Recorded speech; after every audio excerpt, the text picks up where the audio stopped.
अस्सलाम वालेकुम and welcome to the show. आप देख रहे हैं प्रोग्राम आपकी बात। ये प्रोग्राम आप तक बराह रास्त कराची के जौहर मोड़ से गुलिस्तान जौहर के कोने से पहुंचाया जा रहा है।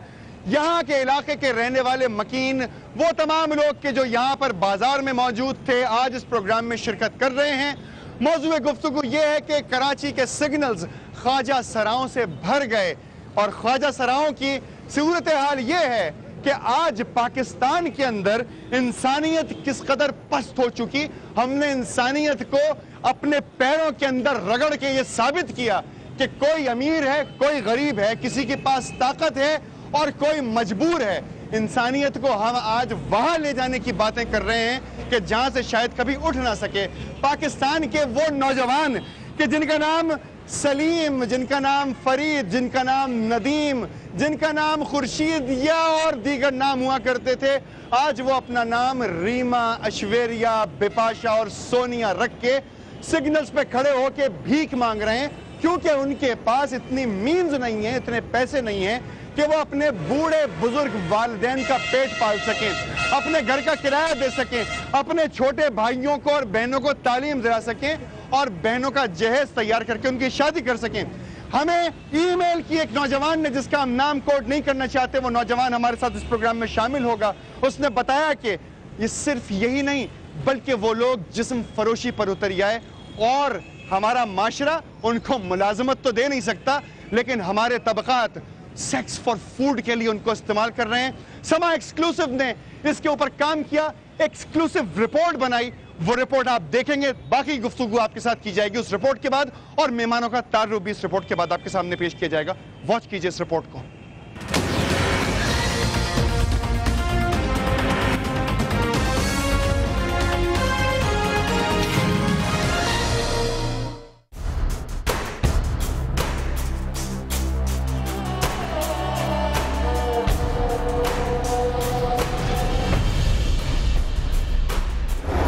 बहन की शादी करानी, 2 लाख रुपए जमा करने। कितने बड़े बड़े थे अगले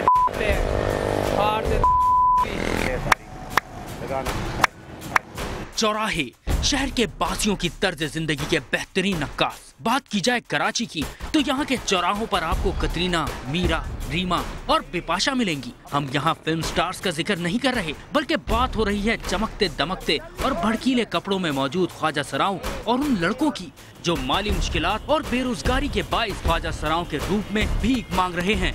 यह है कराची का मशहूर चौराहा 3 तलवार, जहाँ हमारा नुमाइंदा माली परेशानियों का बहाना बना के ख्वाजा सराओं के गिरोह में शामिल हो गया। और फिर उसे क्या मशवरे दिए जा रहे हैं, जरा ये भी सुन लें। बाल भी कटवाऊं? बाल क्यों बनाएगा? बाल पोनी बनानी पड़ेगी। क्लीन शेप हो जाएगी, दुपट्टा पहना हुआ है, वो लेडीज कपड़े पहनेगा, हर कितने गुड़ी उठा के चला जाएगा। रात को कमा के गुरु से माना गया है, केक वेप करा लूंगा और चिकना हो जाऊंगा और क्या करूंगा। इन्हीं के कहने पर हमारे नुमाइंदे ने रूप बदला। ख्वाजा सराओं की अय्याशी का अंदाजा यूं लगाया जा सकता है कि ये मिनरल वाटर के अलावा आम पानी तो पीते ही नहीं। स्टोर से भी पहले बोतल लेके पानी की है। कौन सी वाली? पानी में छोटे वाली।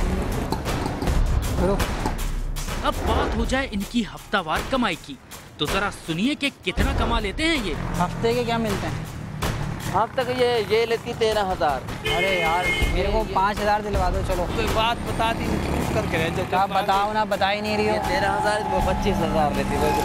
ख्वाजा सरा बनने वाले इन लड़कों के लिए जरूरी है कि वो किसी गुरु का इंतखाब करें। चेला बनने के बाद पहली बार हम जिन्स परस्ती करने पर 6 से 7,000 रुपए मिल जाते हैं। 5-6 हजार मेरे साथ हुआ था, मेरे 7,000। ये 500 रुपया जड़ा देगा वो छोड़ेगा।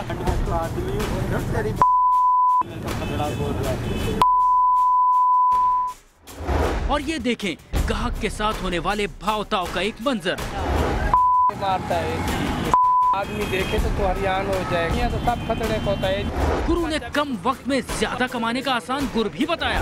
ये कौन रक्शे ड्राइवर वगैरह? हाँ चलेगा सब साथ। चलो आओ। तेरे को वो ऐसे 100, 200, 300 लेके नहीं चल रही आप? हाँ चले चला। अलमिया ये है कि बेरोजगारी के चुंगल में फंसे नौजवान कुछ ऐसा ही करते नजर आ रहे हैं। ऐसे में इन मसाइल का हल तलाश न किया गया तो रात की तारीकी में खेला जाने वाला ये गलीज खेल हजारों नौजवानों के साथ साथ इस पूरे मुआशरे के मुस्तकबिल को अंधेरे में धकेल देगा।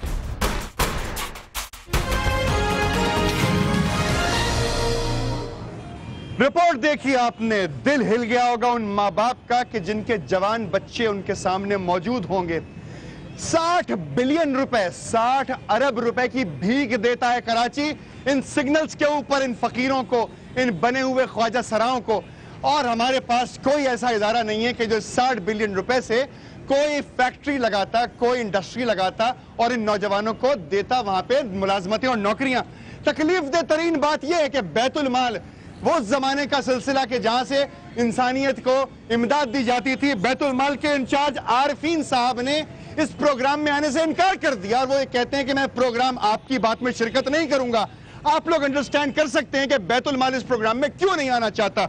दूसरे जनाब साहब हैं अमीर नवाब साहब, सूबाई वजीर मेहनत हैं, ANP से इनका ताल्लुक है, मेहनत के वजीर हैं। इस प्रोग्राम में आने से उन्होंने इनकार कर दिया। शायद उनके पास कोई जवाब नहीं होगा, लेकिन अगर वो ये प्रोग्राम देख रहे हैं या उनके नुमाइंदगान ये प्रोग्राम देख रहे हैं तो वो जरा सवाल करें अपने घर वालों को देख के, अपने बच्चों को देख के कि शायद कल को खुदा ना खास्ता ऐसा वक्त आ जाए कि ऐसी कोई चीज अपने नजदीक में उनको नजर आए। इस प्रोग्राम में हमारे साथ शामिल हैं शकील अहमद खान साहब, CDGK से आपका ताल्लुक है, national institute of public administration का जो नया नाम है नेशनल इंस्टीट्यूट ऑफ मैनेजमेंट से आपका ताल्लुक है। अफसरान की ट्रेनिंग करते हैं, 18 ग्रेड, 19 ग्रेड और 20 ग्रेड के अफसरान की ट्रेनिंग करते हैं जो पब्लिक सर्विस में काम करते हैं। ट्रेनिंग कंसल्टेंट है, हमारे साथ मौजूद है। Thank you very much for coming. Johar Khandari साहब साबिक चेयरमैन है Korangi association of trading industry के, यानी कि काटी के। आप तशरीफ लाए, थैंक यू वेरी मच। मेरे साथ मौजूद हैं शिफाई साहब, आप KSC के अंदर होते हैं, आपने बहुत सारे काम अंजाम दिए, बहुत सारे मसाइल। सादिक साहब मौजूद हैं हमारे साथ। सादिक साहब thank you very much for joining us. और वो तमाम लोग हैं, वो नौजवान मौजूद है जिसने हमें ईमेल किया। ये तमाम बातें आप तक पहुंचाई जा चुकी हैं। ये मैं आपसे सवाल करना चाहता हूं, बात यहां से शुरू करना चाहता हूं कि नौजवानों का मुस्तकबिल ऐसा ही रहेगा जैसा इस रिपोर्ट में दिखाया गया? ऐसा नहीं होगा इंशाल्लाह, लेकिन अगर हम सोचने पे मजबूर कर सकें अपने आप को कि ये अच्छा है या सिर्फ पैसा कमाना ही कामयाबी है, अगर ये नहीं सोच सके तो ऐसा ही रहेगा। जिस आदमी के पास खाने के लिए पैसे नहीं है वो किसी इंसान की जान लेने के बजाय अपने आप को बेच देने पर इक्तफा कर रहा है, माशरा उसको इतनी नीचाई की तरफ लेकर आ गया। कौन जिम्मेदार है इसका? देखिए, मैं आपसे अर्ज करूं कि ये कोई नई बात नहीं है। अलाउद्दीन खिलजी के ज़माने में भी ऐसे ही था, औरंगजेब के ज़माने में तो अपने बच्चों को अख्ता करके वो बेच देते थे दरबार में ताकि उनको अच्छे पैसे मिल सके। औरंगजेब ने एक ऐसा कानून बनाया। हमारे यहाँ शाही निज़ाम चल रहा है जी। इसका मतलब ये है कि आज़ादी के बाद 1947 के बाद क्या हम मुख्तलिफ नहीं सोचेंगे? आप क्या हम पब्लिक ऐसे ही एडमिनिस्ट्रेशन के अंदर लोगों को तालीम देते हैं कि माशरा कैसे रन होना चाहिए। आप ASPs को, SPs को, DIGs को, आप डिफरेंट सेक्रेटरीज को पढ़ा के भेजते हैं कि देखिए माशरा ऐसे चलना चाहिए। उन तमाम लोगों ने ये माशरा प्रोड्यूस करके दिया है हमें। जी देखिए, उन लोगों ने नहीं किया है, वो इस माशरा का हिस्सा है। भत्ता तो सबको ही जाता है सर इसमें से। मगर उन्होंने सोचा है कुछ, तब तो वो जगह पे काम करने के लिए बैठे हैं। यहाँ पे एक साहब मौजूद है, कोई बात कहना चाहते हैं? भत्ता तो उन तमाम लोगों को जाता है कि जो बड़ी बड़ी कुर्सियों पर मौजूद है। जी बिल्कुल, भत्ता जाता है और ये हमारे सिस्टम का अलमिया है। जैसे शकील साहब ने भी कहा कि एक आम आदमी जो है उसको इज्जत से रोजगार नहीं मिलता, लेकिन वो जिल्लत से रोजगार हासिल करने के लिए जो भी तरीक़ेकार इख्तियार करता है उसको सिस्टम प्रोटेक्ट करता है। सिस्टम प्रोटेक्ट करता है। मैं आप तमाम हज़रात की मुलाकात करवाना चाहता हूँ उस नौजवान से जिसने मैं ईमेल किया था। आपने मुझे ईमेल किया और आपने कहा कि ये इम्पोर्टेंट इशू है, आप इस पर डिस्कशन करना चाहते हैं। सर नदीम नाम है मेरा जी, और मैंने ही आपको ईमेल किया था। ईमेल करने का मकसद सिर्फ इतना था, मेरे घर में मेरे वाले साहब हैं, वो बीमार हैं, एक बड़ी बहन है और शादी लायक है, एक छोटी बहन है, भाई भी है। कितना पढ़ा है आपने? मैंने BCom करा है सर, और मैं होटल पे सर्वेंट की जॉब करता हूँ। अब गुजारा हो जाता है सर 8,000 में। आप मुझे बताइए कि मैं आपकी बात काटूंगा, 8,000 रुपए में घर चल जाएगा किसी का? जिंदा रह जाएगा इंसान? बहनों की शादी कर देगा? आगे बढ़े। 8,000 रुपये सर मुझे मिलते हैं यहाँ से पैदल। मेरी रहाइश लियाकताबाद में, लियाकताबाद से पैदल बहुत आगे तक मैं चलता हूँ ताकि पैसे बचाऊँ। उन 8,000 रुपये में से 5,000 तो किराया इन सब में चले जाता है। अब 3,000 में आप मुझे बताएं कि बिजली का बिल, गैस का बिल, पानी का बिल, ये बिल, वो बिल, ये सब कुछ मैं कैसे अदा करूंगा? मुझे सिर्फ ये बताइए कि जो रिपोर्ट हमने चलाई एक्सक्लूसिव के ऊपर और ये तमाम बातें हमने बताई कि लोग अपने आप को बेचना शुरू कर दिया, लोगों ने फूड फॉर सेक्स की बात हो रही है अपने घर वालों का पेट पालने के लिए। जब क्या आप छोटा सा था ना, जब छोटा सा था ना, तो माँ बाप ने उंगलियां पकड़ के ना चलाया था मुझको कि बेटा तरबियत अच्छी करेंगे तुम्हारी, सही है ना, तरबियत अच्छी करेंगे, अच्छे इंसान बनना, सही है ना, ये कहा था। अब ये हाल है कि बिलावल हाउस में जो बैठे हुए हैं ना, उनके लिए 1000 रुपए की ना कोई अहमियत नहीं है, लेकिन हमारे लिए 1000 रुपए की बहुत अहमियत है। ये बात है सारी। पैदल चलता हूँ मैं लाख्ताबाद से आगे तक ताकि किराया बचाऊं। आपने क्या ये काम करना शुरू कर दिया? मैं कुछ भी करूंगा, मुझे अपनी माँ को प्यार देना है, खुशहाली देनी है, घर की खुशहाली देनी है, मैं कुछ भी करूंगा, मैं कुछ भी करूंगा, किसी भी हद तक जाऊंगा, किसी भी हद तक जाऊंगा। This is Islamic Republic of Pakistan. ये पाकिस्तान है, एक दूसरे को मार रहे हैं, पता भी नहीं लगता, घर से निकलो 8000 तनख्वाह है, बेच देंगे आप किसी? बेच दूंगा, किसी की जान भी ले लूंगा। इस नौजवान के सवाल का जवाब उन तमाम हुक्मरानों के पास जिन्होंने आज तक इस पाकिस्तान पे हुकूमत की।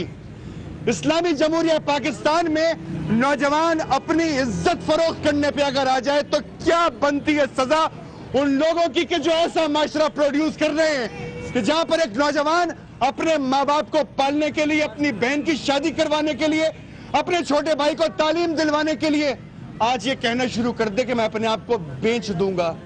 इस हौलनाक माशरे के अंदर इंसानियत की क्या वैल्यू है? मगर फिर भी पाकिस्तान जिंदाबाद है, क्योंकि आप रोजाना सुबह खड़े होकर झंडा खोल के सलामी देते हैं और उसके बाद कारोबार शुरू कर देते हैं। मजीद तफसीलात आपको बताई जाएंगी इस छोटे से ब्रेक के बाद। मेरे साथ रहिए और दिल थाम के बैठिए कि जो आगे बातें होने वाली हैं।